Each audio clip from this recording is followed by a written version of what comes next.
Oh my God! Wow!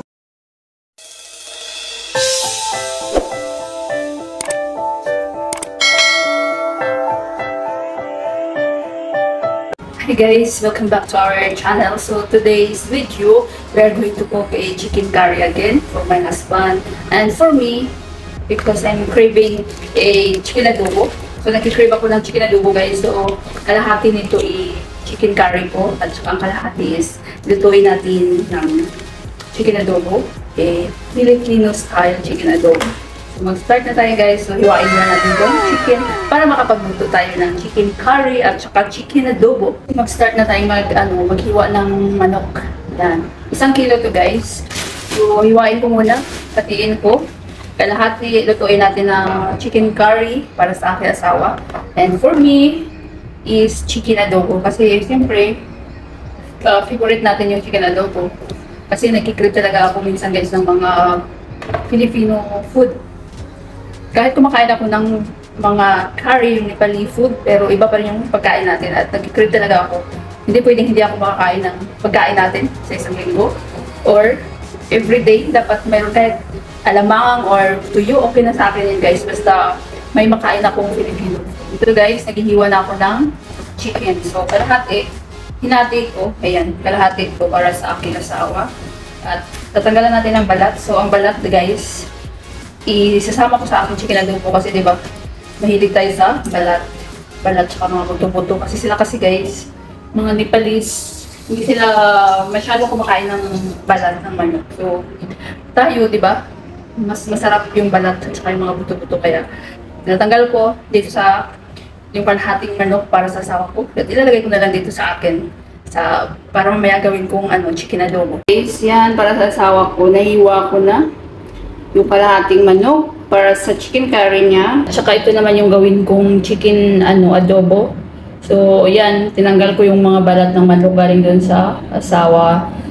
Para sa asawa ko kasi ayaw niya ng balat ng skin, chicken skin. So, favorite ko talaga yung chicken skin. At sa mga chicken skin lovers dyan, shout out sa inyo guys. Diba, mas masarap kapag may balat. Kahit sa mga prito, diba, kapag nag-order tayo ng KFC or sa Jollibee, diba mas masarap yung balat saka buto-buto. So ngayon guys, mag-start ako ulit sa paghihiwa ng kalahating manok. So babalikan ko kayo guys at maghihiwa na tayo ng mga sibuyas, kamatis, bawang. So guys, maghihiwa na tayo ng mga sibuyas. So ito, sibuyas. 3 sibuyas para sa chicken curry ng asawa ko kasi mas masarap yung maraming sibuyas kasi siya guys, galapot yung gravy niya. So yan ang sikreto. Pag magluto ka ng chicken curry, dapat maraming sibuyas at saka kamatis. So, ipipreheat ko pala muna yung ating lulutuan. Luluto tayo dito sa non-sticky na hot tayo dito guys.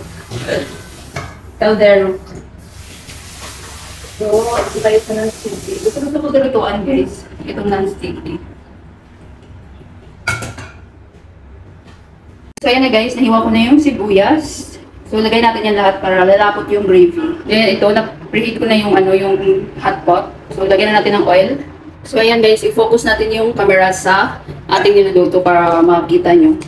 So lagyan natin siya ng pag mainit na yung oil, lagyan natin siya ng cumin seeds. Ito yung isa sa mga spices na na hindi ito nawawala sa mga Nepalese kapag nagluluto sila. So, kunti lang. So, ito siya guys, cumin seeds. Ayan. So, yan lang karami. Yan. Kung pabango yan siya, so, dadagan natin guys. So, dapat medyo natin siya, brown. Brown muna yan. Then, lagyan natin ilagay na natin yung sibuyas.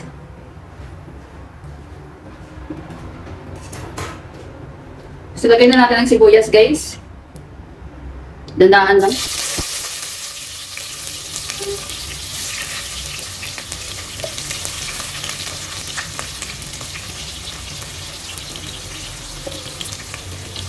Lapin na natin para malapot sa mamaya yung gravy.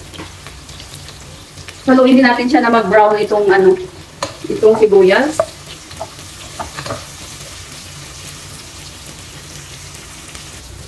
Ayan na guys, brown na yung ating sibuyas. So, lagay na tayo ng turmeric powder. Mga ano lang siya, 2 teaspoon. Depende sa inyo guys. So, yung asawa ko kasi minsan nagre-request siya na mas damihin yung mga spices. So, pero kapag kakain ako nito, hindi ko masyadong dinadami yung ano, yung spices. So, dahil mayroon akong chicken adobo, pagbigyan natin yung kanyang request. Medyo dami-damihan natin yung ano, spices. So, igisa muna natin itong turmeric. Yan ang sekreto para babango siya guys. Igisa natin ng mga ilang minuto sa bawang para yung amoy niya lalabas yung bango niya guys. So, haluin nyo lang. Then, lagay na tayo ng chili powder. Mga 2 din. Pwede sa inyo kung gaano ba kaanghang yung gusto niyo. Yan. Then, lagay na tayo ng ito, ano siya? Cardamom powder. Kunti lang ilagay natin ito. Optional lang naman to guys. At saka itong curry powder. Curry powder galing sa Nepal. So, ito.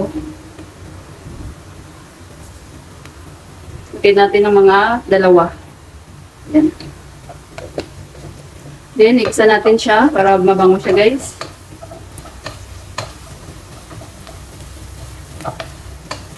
Hinaan natin ang apoy. Hindi ako gumagamit ng ano, ng garlic at saka ginger na fresh kapag mag-curry ako. So, gumagamit ako ng ano, ng ginger at saka garlic paste. Ito. So, lagyan din natin siya ng mga ilan. Kunti lang. Then, maglagay na rin tayo ng ano guys, ng round chili. Galing din ito sa Nepal. So, ito na yung pampabango din sa niluluto ko. Yan. So, kahit isang piraso lang. Kasi ang super anghang nito guys, ito. Then, durugin na lang natin.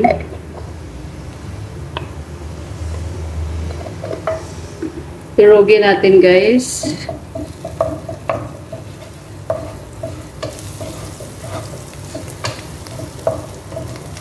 So, ang bango niya. Then, maglagay na rin tayo ng asin at ilagay na natin yung ating chicken para maano yung laman ng ang mga manok. I mean, malasa. So, haluin natin konti. Then, lagay na natin ang chicken.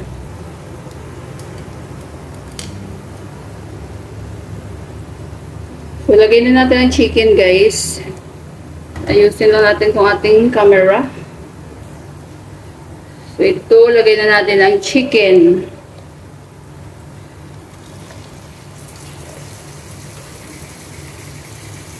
Then, haluin natin siya, igisa natin.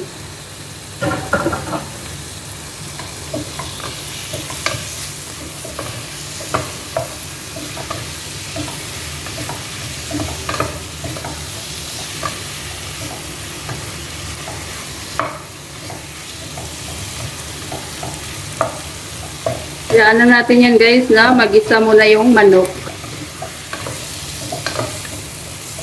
Then saka natin lagay yung kamatis. Ito ya guys, nagisa na natin. Yan. Igisa pa natin ng konti na mag-brown yung manok. Haluin lang natin. Medyo ano lang yung ano guys, apoy para hindi masunog. Iiwan na rin ako ng sibuyas para sa aking chicken adobo. So guys, nagmamantika na siya oh.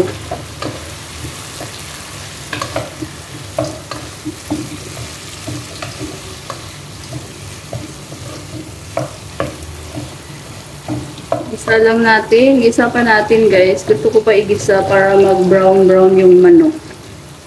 Yan. So check natin ulit.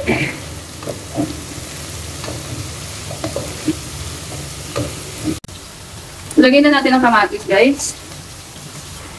So yan, nalagay na natin ang kamatis. Haluin lang natin.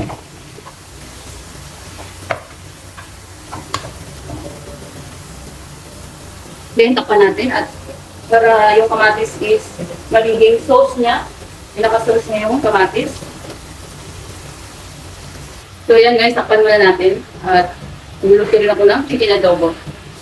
Haluin natin guys. Para maano yung kamatis. Madurog siya.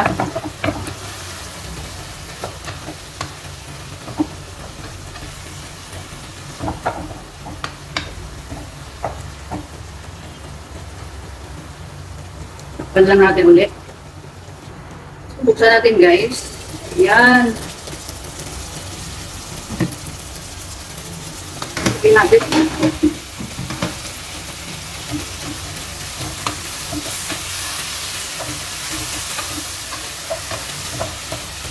Tunaw na yung ano, nadurog na yung kamatis. Pwede natin lagyan ng konting tubig guys. Para may sauce siya kasi gusto nakahawa ko yung gravy. So lagyan natin ng konting tubig. So nalagyan na ko na ng tubig. So ganyan lang karami yung kanyang tubig guys. Then dadagdagan na lang natin ng konting asin. Kung tama ba yung timpla. So pakukuluan natin yan. Buksan na natin guys. Ayan. Takpo na siya guys. Lagyan na lang natin ng coriander leaf. So pahinaan na natin yung apoy. So malapot na siya guys. Nag-gravy na siya.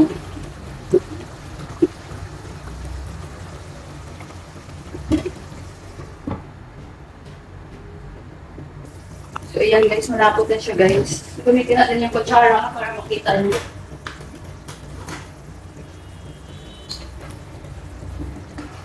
So, tamang-tama lang yung kanyang gravy.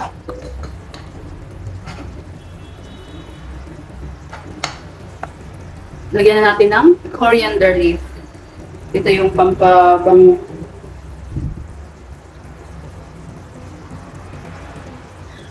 So, luto na yung ating chicken curry. Ready to serve na, ready to eat.